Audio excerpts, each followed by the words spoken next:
These are traditional Dutch gloves from the town of Groenlo, and they are called Goolse wanten. And a lot of people think that these kind of patterns only come from Scandinavia, but this is actually a pattern that comes from Groenlo, or from the Achterhoek region, which is found in the east of the Netherlands. Now, a while ago this pattern was almost completely lost. You would only see an elderly man every now and then wear these kind of gloves on the street, until the sociëteit of the Goolse wanten was created to keep this incredible piece of Dutch culture alive. Now, the pattern of these gloves, as you can see, there are 8 points of the star, which is said to represent the fortifications and bastions of the town of Groenlo, because it was a fortified city. It's said that these kind of like open things, like the blue parts, that they represent the 2 canals that Groenlo used to have.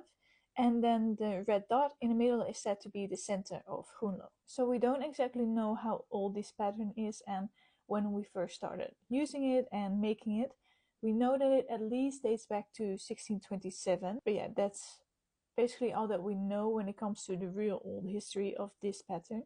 We also know that these kind of gloves were knitted eventually by shepherds in the 19th century, especially those that were living in the surroundings of Groenlo. So these gloves are knitted in a very intricate way, and it's pretty difficult. So they would teach their daughters, and their daughters, would grow up and then teach their daughters, and so on. What's also interesting is that there's not one strict pattern that people follow. So every woman that knits these pairs, they usually have somewhat different style. Yeah, if you actually want to have some really good woolen gloves from the Netherlands, then you can actually buy them as well. And no, this is not sponsored, I just think it's really cool that you can actually buy them. So I will link them in the caption or something like that.